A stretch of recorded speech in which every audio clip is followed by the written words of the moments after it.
Selamat datang di Zona Visual. Kali ini kita kembali membahas serial Vikings Valhalla Season 3 episode 5 dan 6. Namun bagi kalian yang belum mengikuti cerita ini dari awal, saya sarankan untuk nonton terlebih dahulu episode sebelumnya agar lebih memahami jalannya cerita. Karena pemahaman kalian akan cerita merupakan tanggung jawab kami. Untuk itu saya udah menyiapkan playlist Vikings Valhalla dari season pertama sampai ketiga, atau kalian bisa cek link videonya di deskripsi.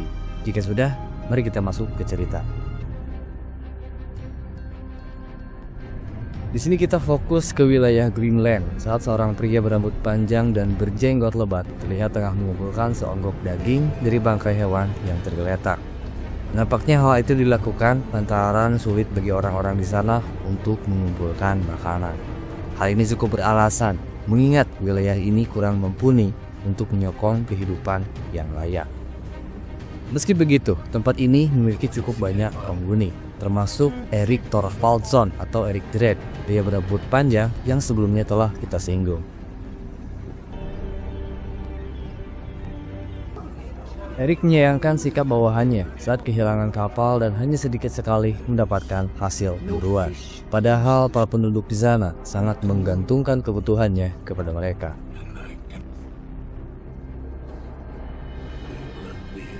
Di tengah kesengsaraan, mereka mulai mendapat setitik harapan saat kedatangan dua kapal pedagang. Mereka lalu menyiapkan persenjataan untuk menjarah pedagang tersebut.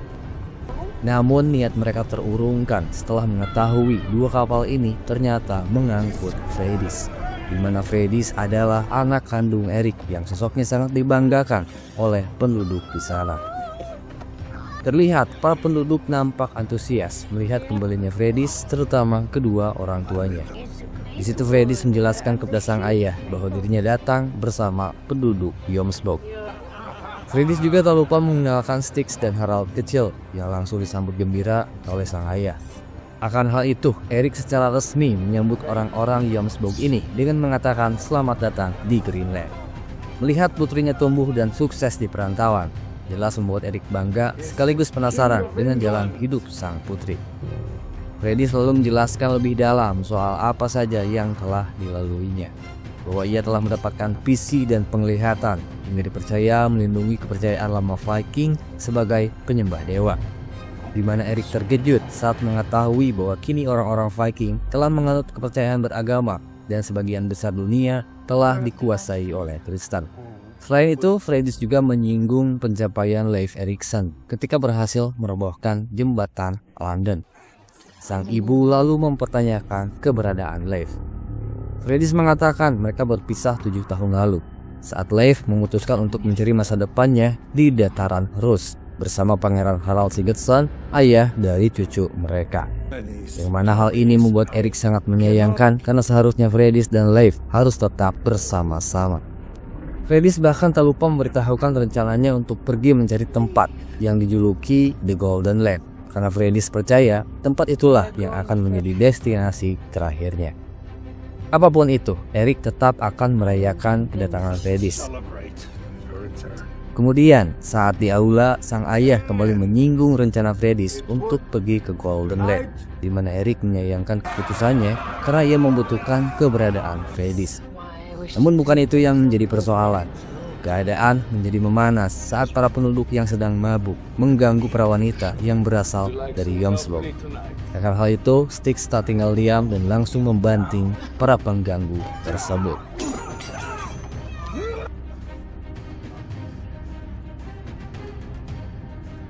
Sementara di kerajaan Inggris, King Knut diliputi sebuah ironi dan kecemasan. Ia berpikir umurnya sudah tak muda lagi dan tak seprima seperti dulu. Padahal semua kekuasaannya selama ini diimpikannya telah ia capai. Kerajaanku semakin kuat, tapi aku makin melemah. Dulu dengan mudah aku bisa memecahkan kelapa, tapi sekarang untuk memegang kertas saja kesulitan. Namun Emma mencoba mengobati bahwa kekuatan bukan terletak dari tangan seseorang, namun mencakup dari seluruh keberadaanmu. King Knut sendiri mulai memikirkan masa depan kerajaan dan harus segera memilih pewaris untuk meneruskan tahta sebagai raja. Maka dari itu, ia berencana akan pergi ke Kattegat, mengumpulkan seluruh pewaris keturunan Knut. Mulai dari anaknya bersama Emma, harta Knut, kemudian anaknya bersama Alvigu, Spain, lalu ada Hereford beserta kedua putra Emma, yakni Edward dan Alfred. Di satu sisi, King Sweyn telah mendengar soal kondisi kesehatan Knut yang kini mulai menurun, di mana ia sekonyong-konyong menyatakan bahwa dirinya siap menggantikan posisi Knut. Karena ia berpikir tak seorang pun dari keturunan Knut yang layak untuk mewarisi posisi Raja Inggris. Dalam hal ini, Hereford merasa pemikiran Sweyn tak beralasan, tapi Godwin malah menyatakan dukungannya terhadap keinginan Sweyn. Dan Godwin berkata, ini semua hanya masalah waktu sampai Hereford siap secara batin dan mental untuk mengemban posisi sebagai Raja Inggris. Akan hal ini, Hereford yang berambisi tak sungkan untuk menghentikan rencana Sweyn dengan membunuh kakeknya tersebut secara diam-diam.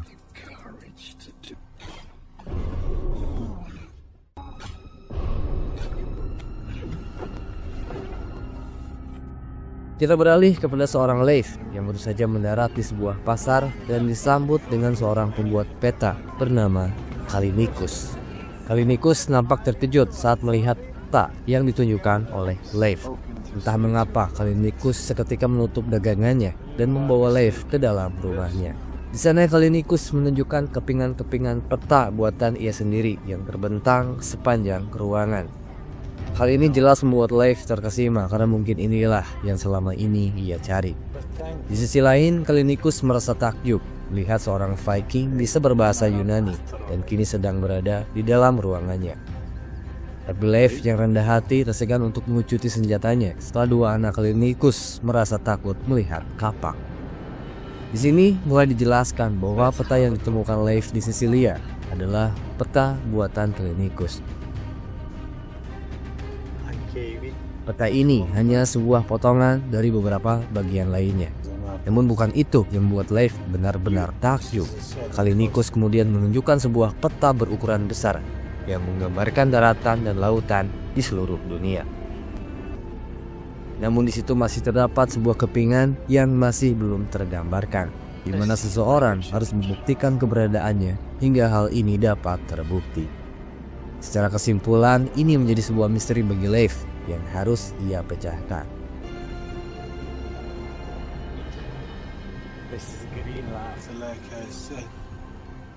Kini kita berpindah ke Konstantinopel ketika istana tengah mengadakan pesta besar-besaran.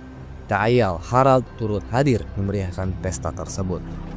Namun Harald nampak kebingungan dan menyusuri ruangan demi ruangan. Hingga pada akhirnya ia menemukan sosok Elena yang menggiringnya ke dalam ruangan Kaisar Romanos.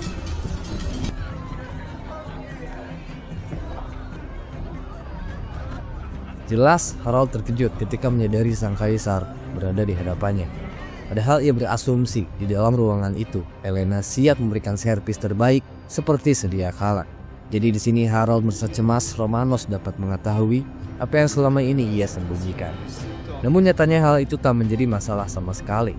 Romanos ternyata mengetahui hubungan yang terjalin antara Harald dan Elena. Tapi Romanos tak mempersalahkan itu karena ia mengaku tak bisa memiliki keturunan akibat mandul. Oleh sebab itu, Romanos membiarkan Elena merayu Harald karena Harald adalah sosok yang paling layak untuk mendonor keturunan sang kaisar. Namun secara mengejutkan, Romanos harus mengalami nasib sial. Sosok wanita yang selama pembicaraan menyamar sebagai Elena tiba-tiba membunuh Romanos. Tak ayal, Harald hanya bisa terdiam dan menyadari bahwa dirinya telah masuk dalam sebuah jebakan.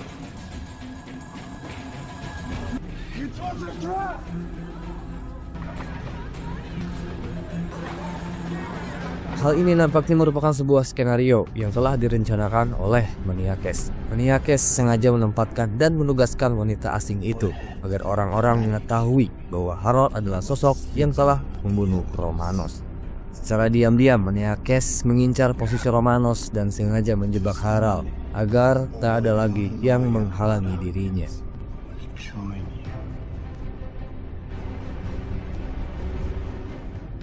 Karena hal itu, Harald kini harus mendekam di dalam penjara. Elena kemudian menghampirinya dan berkata bahwa Meniakes menyerahkan persidangan kepada gereja dan uskup agung. Hal ini otomatis membuat Elena sendiri tak bisa mengambil tindakan, bahkan hanya untuk melindungi Harald. Akan tetapi, Harald tak sedikit pun menyalahkan sang ratu. Ia mengakui ini sebagai kesalahannya sendiri.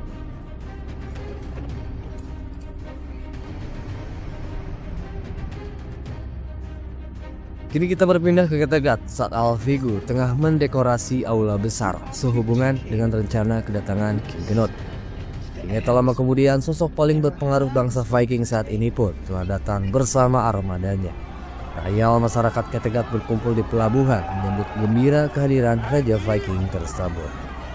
Sang anak, Spain, menyambut kehadiran Knut dengan memperkenalkan istrinya, Katla, yang saat ini tengah mengandung. Begitupun dengan sang ayah yang memperkenalkan Spain kepada adiknya, yaitu Harta Knut, anak King Knut bersama Emma. Dan juga kepada Edward beserta Alfred, putra Emma bersama King Ethelred.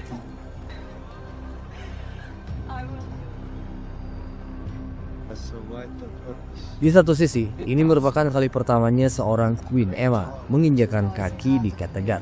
Untuk itu, ia ingin memberi rasa hormat kepada Alvigu sebagai Knut mengajak anak-anaknya berjalan-jalan mengelilingi Kattegat. Momen terasa sedikit canggung mengingat keduanya sama-sama berstatus sebagai istri dari King Knut. Namun bukan itu poin pentingnya, karena ternyata Emma memiliki maksud tersendiri untuk berbicara bersama Alvigu.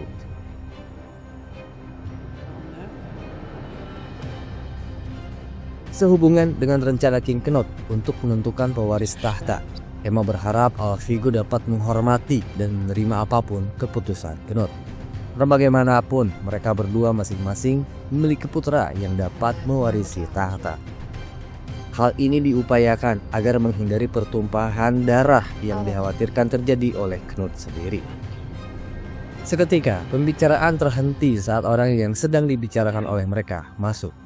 Sembari mengatakan bahwa tempat ini adalah rumah sekaligus peninggalan legenda Viking terdahulu, seperti Ragnar Lothbrok, Bjorn Ironside, dan Ivar the Boneless.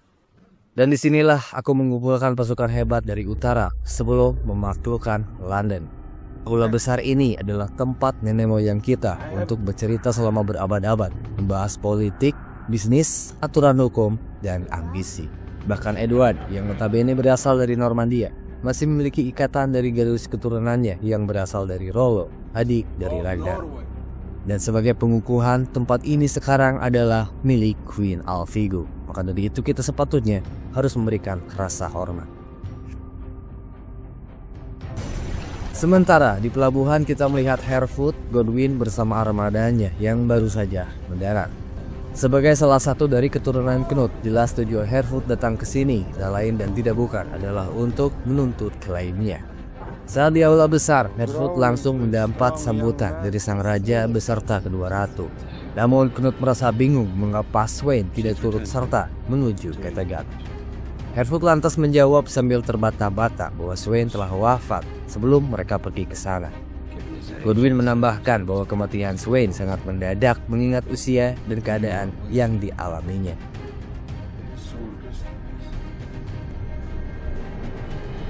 Hal ini tentu membuat seorang Knut merasa terpukul.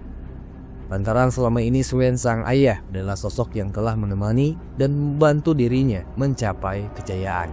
Namun saat merenungkan hal tersebut, ia dihampiri oleh Leif yang tiba-tiba telah berada di Kattegat.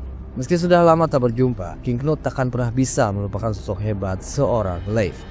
Mengingat Leif sendiri memiliki jasa besar atas keberhasilan King Knut menaklukkan London.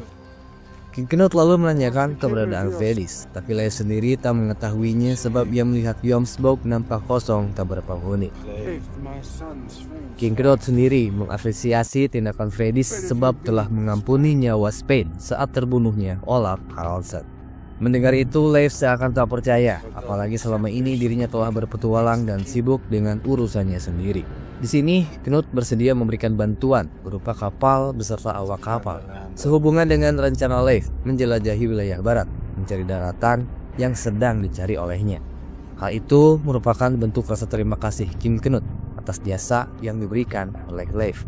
King Knut berharap Leif berhasil mendapatkan pencariannya, mewakili nama dan membawa kemuliaan bagi semua bangsa Viking atas keberhasilannya. Sementara di Greenland kita diperlihatkan kegembiraan Freydis dan sang ayah saat pulang berlayar dengan membawa hasil tangkapan. Hal ini disinyalir sebagai bentuk perpisahan karena rencananya Freydis dan Viking Jomsborg akan melanjutkan perjalanan. Namun di satu sisi Freydis merasa heran dan bingung saat mengetahui perahu miliknya telah digunakan oleh orang-orang Greenland. Sang ayah lalu menjelaskan bahwa mereka sedang melakukan perdagangan demi menyelamatkan krisis yang terjadi di sini. Akan tetapi bukan itu saja yang menjadi persoalan bagi Freydis. Persediaan makanan yang mereka miliki telah dicuri separuhnya dan malah digantikan dengan batu. Maka mau tak mau, demi menghindari pertikaian, Freydis dan Styx bersepakat untuk mempercepat rencana pergi dari Greenland. Di malam harinya, saat para penduduk berkumpul di aula, Freydis mengemukakan rencananya tersebut. Menariknya, tak sedikit dari penduduk Greenland yang berkeinginan untuk join dan ikut serta ke dalam perjalanan itu. Padahal Freydis hanya menyediakan 4 kursi kosong dalam perjalanan tersebut. Sontak hal itu membuat kemarahan Erik tak terbendung. Karena persidangan peradilan Harald telah siap diselenggarakan. Alexius, Uskup Agung Konstantinopel selaku pemimpin, membuka jalannya persidangan, di mana sang terdakwa Harald Sigurdsson dibawa ke pengadilan Kristus ini dengan tuduhan kejahatan paling keji, pembunuhan Kaisar Romanos Argyrus. Harald memberi pembelaan bahwa ia tak melakukan hal yang seperti dituduhkan. Aku menyayangi Romanos penuh hati dan mendukungnya lebih dari siapapun. Jika ingin membunuhnya, kenapa harus di sebuah pesta saat banyak saksi? Melainkan seorang wanita yang telah membunuh Kaisar. Di satu sisi, Meneniakes tentu sudah menyiapkan sebuah jawaban. Satu-satunya jawabannya ialah ambisi. Dan dalam misi ini, Harald dibantu oleh seorang wanita untuk melawan suaminya. Hal ini diperparah oleh perzinahan yang dilakukan antara mereka. Tak lain adalah Ratu Zui atau dalam hal ini, Helena. Seketika hal itu membuat seisi pengadilan nampak terkejut. Pun demikian dengan sang uskup yang merasa Meneniakes telah membuat tuduhan yang cukup serius. Tetapi Meneniakes telah menyiapkan saksi sesuai dengan permintaan uskup, di mana salah seorang Varangian yang bernama Batu dimasukkan ke dalam persidangan untuk memberikan kesaksian atas tuduhan Meneniakes. Batu membenarkan bahwa dirinya telah mengabdi kepada Harald selama 7 tahun kebelakang. Ia pun membenarkan Harald sebagai seorang pemimpin hebat, dan ia bersaksi bahwa dirinya belum pernah melihat Harald berhubungan dengan Elena seperti yang dituduhkan. Kemudian uskup kembali mempertanyakan pembunuhan terhadap Romanos, di mana Harald mengakui telah membunuhnya setelah Kaisar mengetahui pemerkosaan kepada Elena. Sang uskup tentu mengutuk perbuatan Harald. Apalagi dalam hal ini Harald mengakui telah melakukan kejahatan yang sangat berat. Sementara Harald akan dijatuhi hukuman paling mengerikan. Harald kemudian dibawa ke tempat terpencil sebelum menjalani eksekusi. Sayangnya Harald harus menerima pil pahit setelah melihat ketiga rekan Varangian terbaiknya telah mati dengan mengenaskan setelah dihabisi oleh Meneniakes.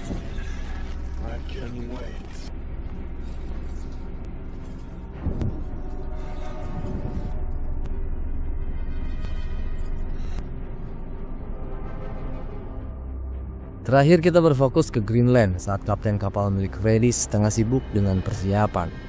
Tak lama Erik menghampiri, di mana kita tahu Erik masih tak menerima keputusan Freydis. Erik lalu berbahasa basi soal kondisi kapal tersebut.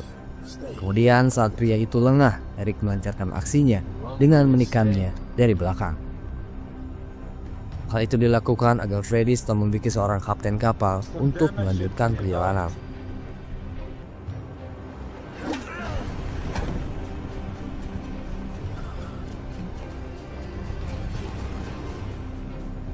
Tak sampai di situ, Erik lalu membawa cucunya, Harald kecil, secara diam-diam untuk dijadikan sebagai sandera.